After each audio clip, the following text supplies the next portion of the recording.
Incentivada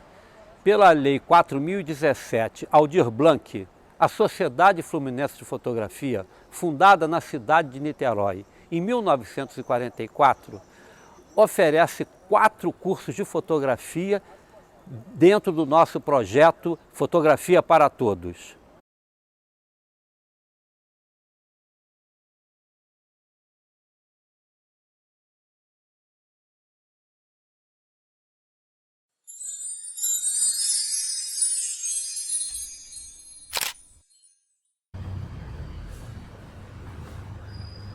Olá, eu me chamo Antônio Paiva, sou curador aqui da Sociedade Fluminense de Fotografia e este é um vídeo do projeto Fotografia para Todos. Há alguns anos, a convite do presidente Antônio Machado, eu venho desempenhando o papel de curador do acervo histórico da Sociedade Fluminense de Fotografia, que é uma instituição que já existe há cerca de 80 anos, quase 80 anos, com fôlego renovado a cada geração, e este acervo preserva uma parcela considerável de exemplares da fotografia moderna monocromática brasileira. Como curador, uma das coisas que desempenho aqui, evidentemente, é a preservação, mas quero enfatizar que iniciativas de preservação, de higienização e catalogação deste acervo me antecederam em muito, porque há várias décadas o próprio presidente já tem tomado essas iniciativas e impulsionado no sentido da preservação da memória cultural desta importante, dessa significativa produção artística moderna, num período em que pouca gente falava a respeito disso, pouca gente se interessava desde o final dos anos 80. Recentemente, muitas pessoas têm ficado mais envolvidas com questões de preservação da memória, mas quero dizer que a Sociedade Fluminense de Fotografia sempre esteve envolvida com 2 iniciativas principais, que foi a divulgação, a difusão do conhecimento acessível a todos, tanto que esta série de vídeos é mais uma iniciativa dessa frente de trabalho, e a outra é a preservação da memória cultural, que é bastante relevante neste país em que muitas vezes nós não temos as devidas precauções para a preservação cultural e a manutenção desta memória para a posteridade. Também tenho desempenhado um papel de uma espécie de orientador do núcleo de fotografia contemporânea desta casa. Nós temos desenvolvido uma produção, impulsionado uma produção de uma forma coletiva e não hierarquizante, todos buscando um desenvolvimento de linguagens e práticas contemporâneas de fotografia, inclusive no que diz respeito à diluição da ideia de fotografia autoral, que é uma característica anterior ao tipo de fotografia de arte contemporânea, E temos desenvolvido isso também por causa de um grupo talentoso de fotógrafos que se reúnem aqui em torno para discussões e realizações não somente de obras, mas também de exposições dentro desta casa e em outros lugares.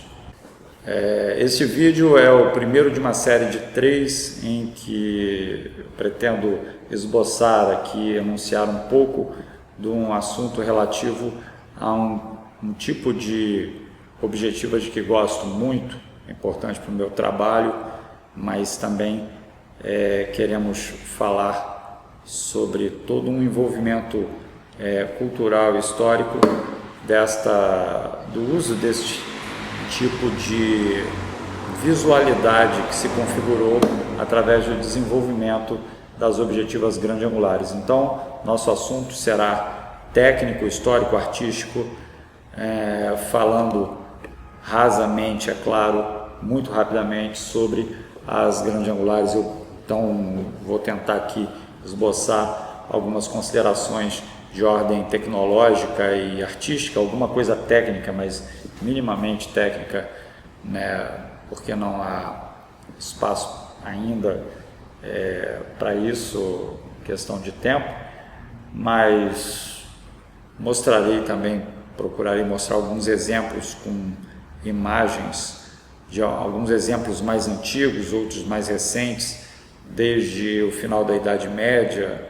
enfim, um pouco de gravura oriental, porcelana, coisas variadas para a gente entender ou tentar demonstrar um pouco dessa nossa opinião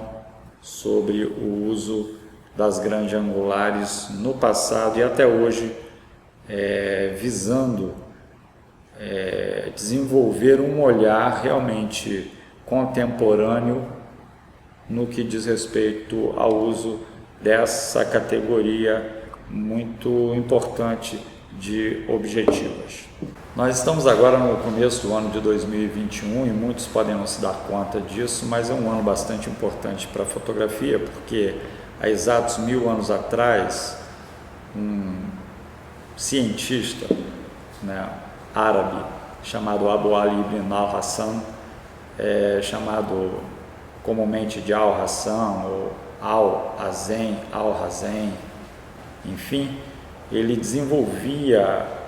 um modelo arquitetônico de câmara obscura para observação de eclipses solares. Isso, né, há 1000 anos atrás, exatamente no ano de 1021. Antes do Al-Hassan, já por volta do ano 800,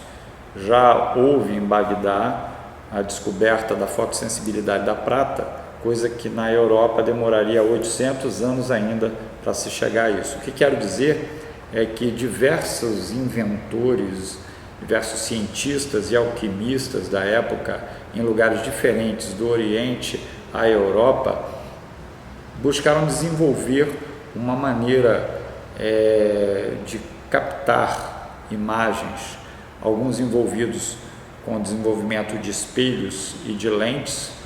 Um pesquisador britânico afirmou que ao longo de cerca de 2 séculos, até o Quattrocento italiano, na Europa, aproximadamente 65 pessoas de diferentes lugares da Europa que não se conheciam, claro, porque também não havia internet na época, faziam pesquisas bastante similares sobre o desenvolvimento e a construção de espelhos e de lentes. Nesse momento nós vamos falar de lentes e não de objetivos, porque, como sabemos, uma lente é um elemento óptico e uma objetiva é um dispositivo complexo que não apenas produz uma imagem, mas que também corrige as distintas aberrações que são produzidas por causa dessa mudança de meio da luz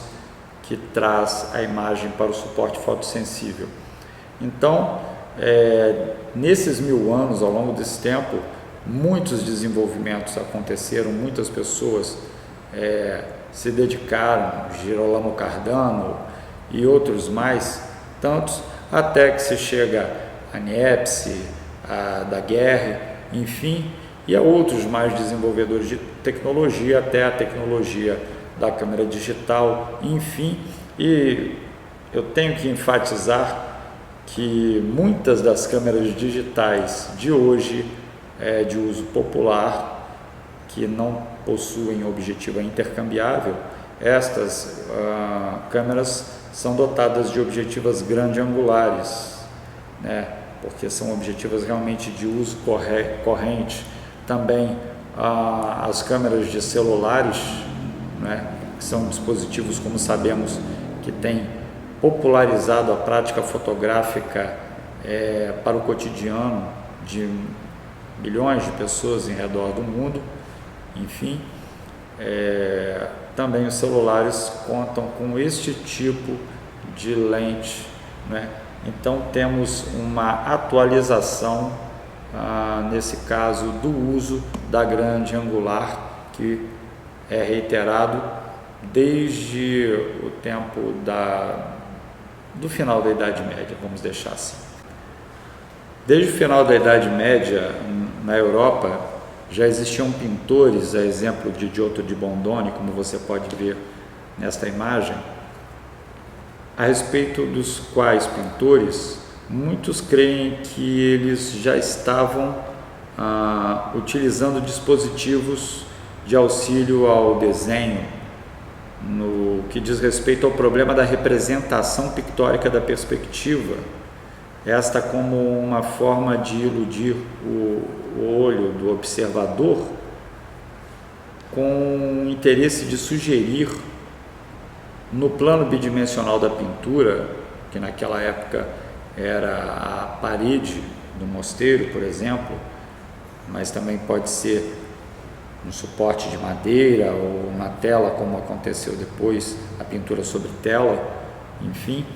mas de qualquer forma que seja,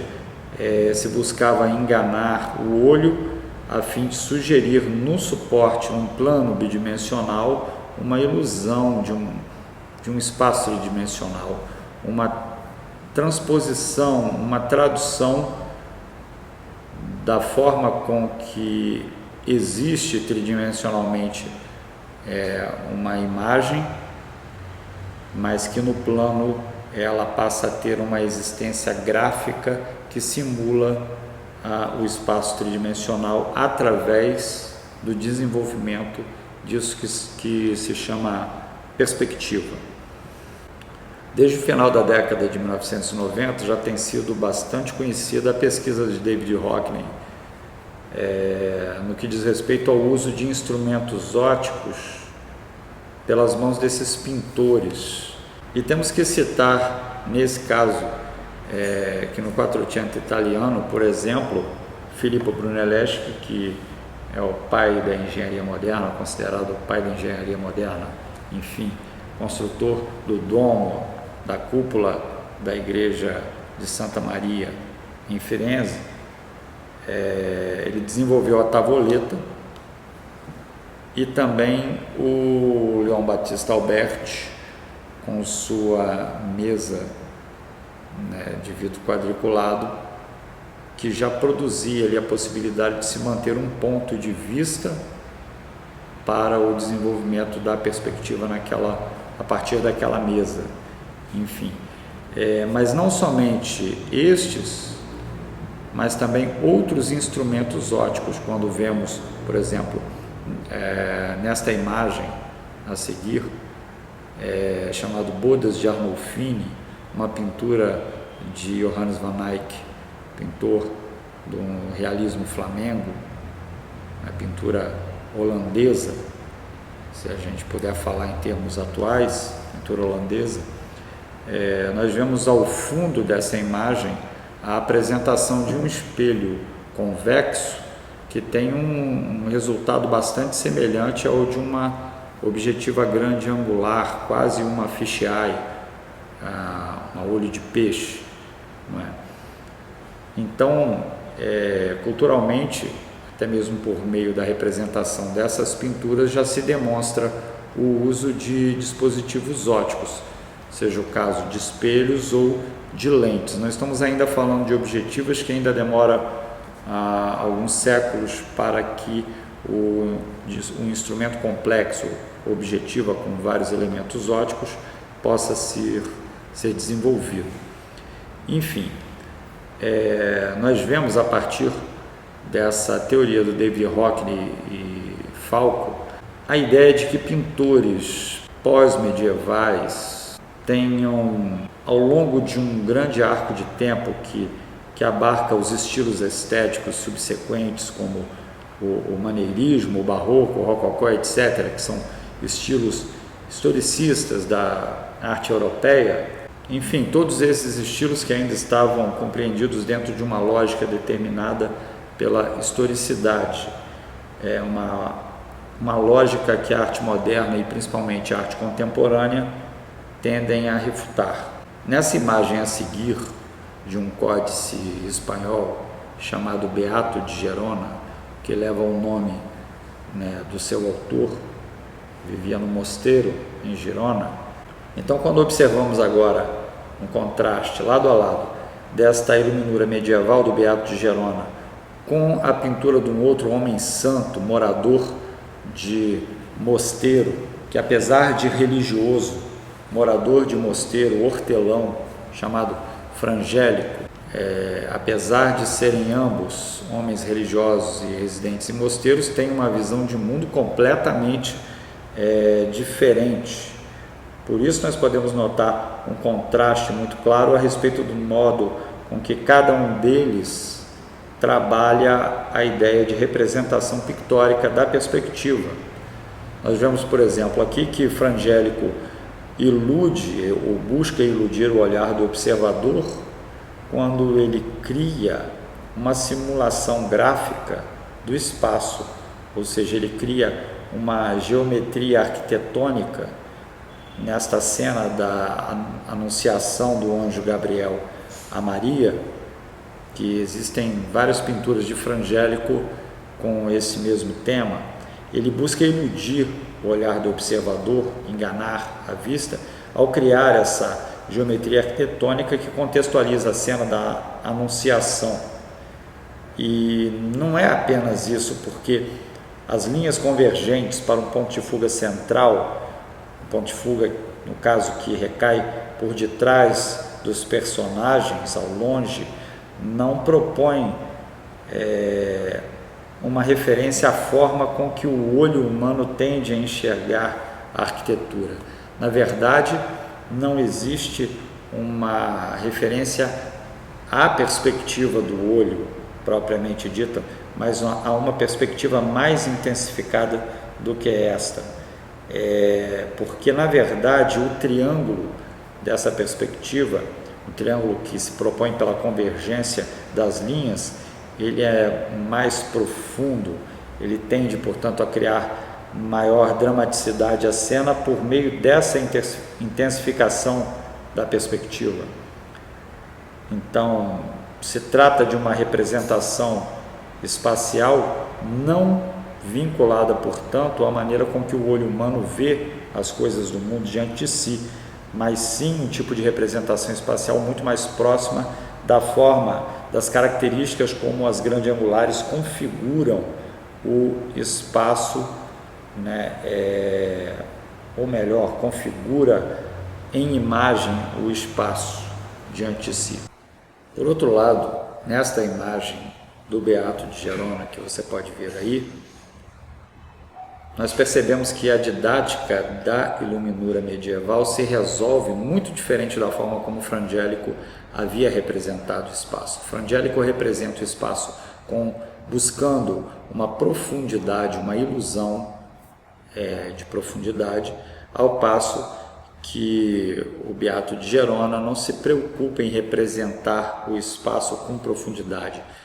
A sua composição é mais esquemática e apresenta as figuras completamente chapadas, planas, sem volume e também com uma distribuição lateral em toda a área do suporte, com vistas à ocupação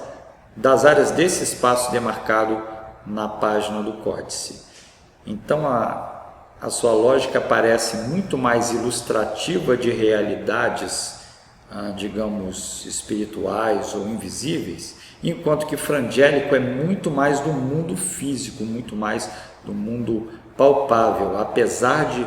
criar uma perspectiva idealizada, Frangélico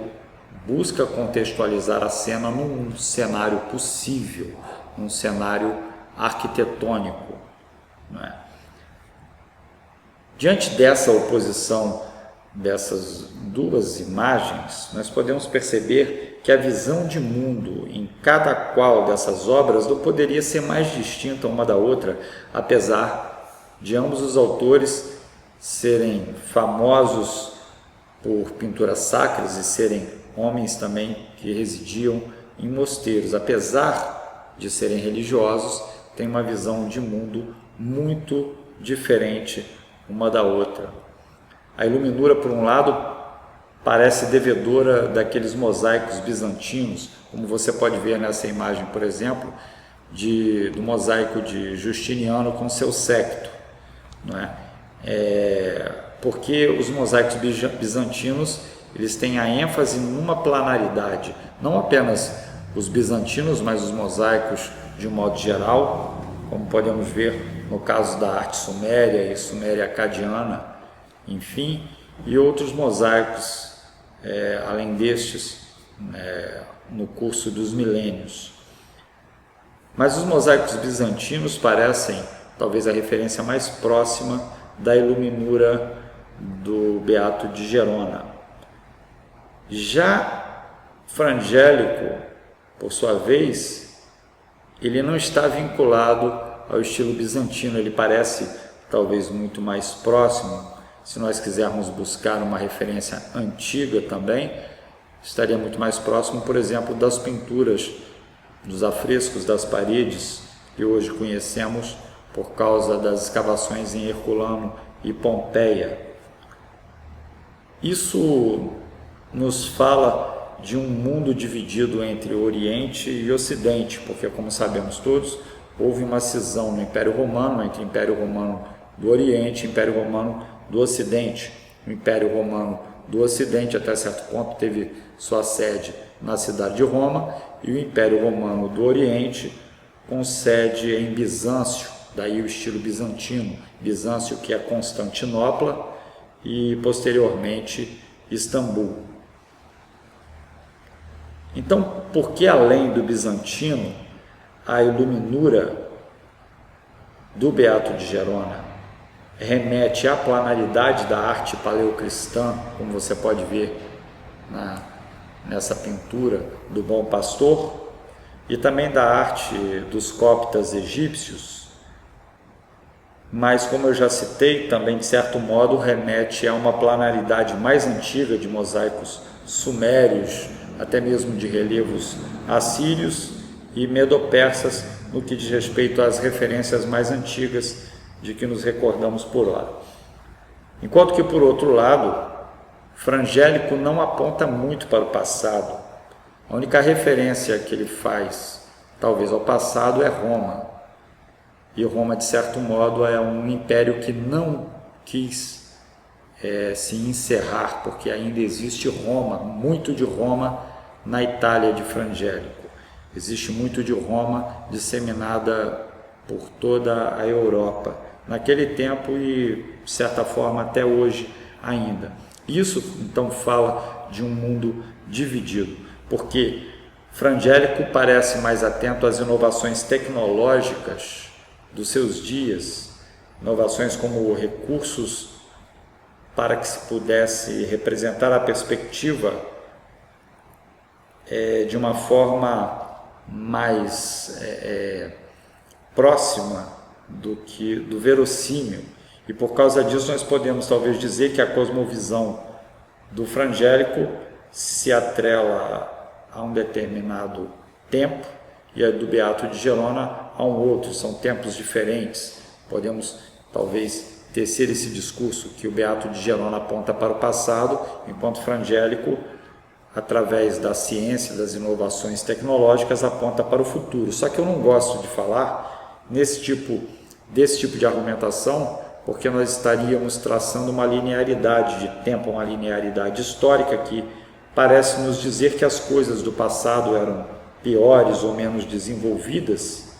do que as que são hoje e das que ainda eventualmente virão a ser. E nesse sentido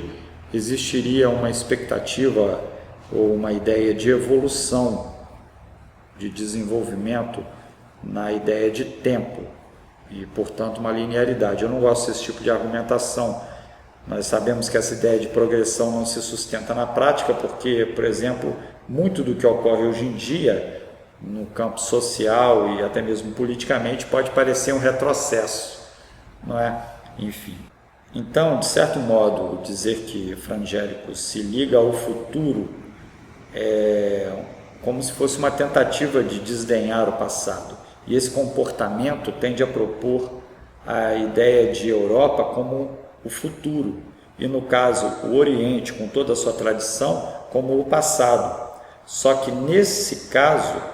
a ideia de futuro derrota inevitavelmente